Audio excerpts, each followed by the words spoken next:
আসসালামু আলাইকুম এভরিওয়ান, সবাই কেমন আছেন? আশা করি খুব ভালো আছেন। আমরাও খুব ভালো আছি। আজকে নতুন একটি ভিডিও নিয়ে চলে আসলাম। আমরা কোথায় গিয়েছিলাম ইতিমধ্যে আপনারা বুঝে গিয়েছেন আমাদের স্টোরি ভিডিওস দেখে। আমরা অ্যাকচুয়ালি মালয়েশিয়া গিয়েছিলাম। আজকের ভিডিও হলো মালয়েশিয়া যাওয়ার ফার্স্ট পার্ট নিয়ে।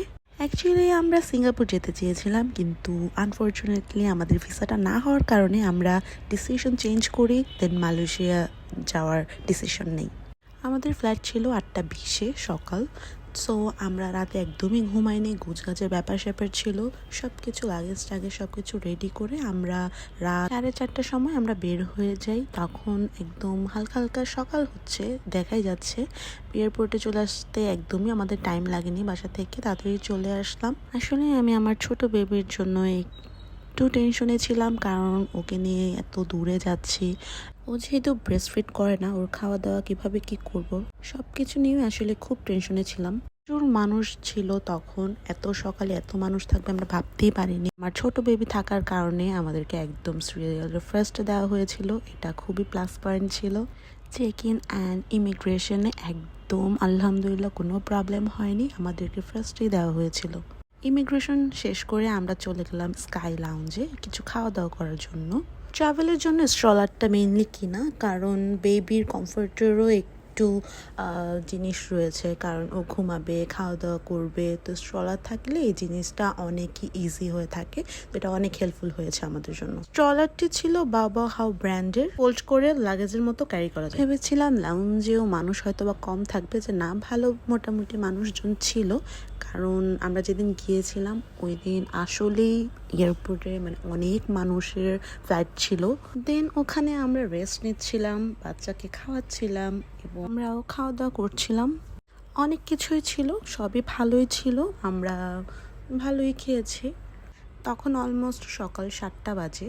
আমরা খাওয়া দাওয়া করে একটু বসেছিলাম, দেখি যত দেরি করে আসলে যাওয়া যায়, একদম লাস্ট টাইমে যাই উঠবো প্লেনে।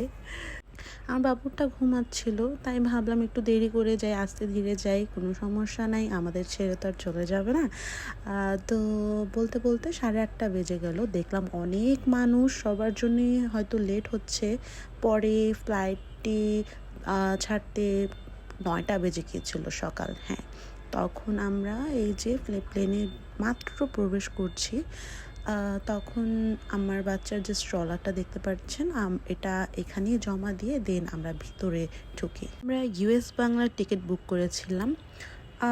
এটা নিয়ে নতুন একটি ভিডিওতে অবশ্যই একটু আলোচনা করব, এটা নিয়ে একটা নতুন ভিডিও থাকবে। সো এই যে প্লেন ছেড়ে দিয়েছি, আমরা মালয়েশিয়ার উদ্দেশ্যে রওনা দিচ্ছি। আমাদের ফ্লাইট কস্ট ছিল টোটাল 98,000-এর মতো, পার পারসন 44 করে পড়েছে। আর আমার বেবির যেহেতু সিট লাগেনি, ওর ট্যাক্স দিতে হয়েছে, ওর টোটাল 10,000-এর মতো লেগেছে। তো তারা খেলাধুলা করতে করতে সুন্দর বাবা মেয়ে ঘুমিয়ে পড়লো। অবশ্য আমার হাজব্যান্ড একটু সুযোগ পেলেই তো মনে করেন আমার মেয়ের সাথে ঘুমিয়ে পড়ে, তার এটা একটা অনেক বড় প্লাস পয়েন্ট। আমি তো আর আমার ঘুম আসলেও ঘুমাতে পারি না, আমার অনেক কাজ থাকে, মেয়ের খাওয়া দাওয়া রেডি করা সব কিছু চিন্তাভাবনা যেন আমারই লেগে থাকে। তো দেখলাম তারা ঘুমাচ্ছে, আমি এই ফাঁকে একটু স্ন্যাপ নিয়ে নিলাম। দেখতে দেখতে চলে আসলাম মালয়েশিয়া। আজকে এই পর্যন্তই। মালয়েশিয়াতে কোন হোটেলে উঠেছিলাম এবং কত কষ্ট পড়েছে, কি কি খেয়েছি, কোথায় কোথায় ঘুরতে গিয়েছি, সব বলবো নেক্সট ভিডিওতে। Thank you so much for watching this video.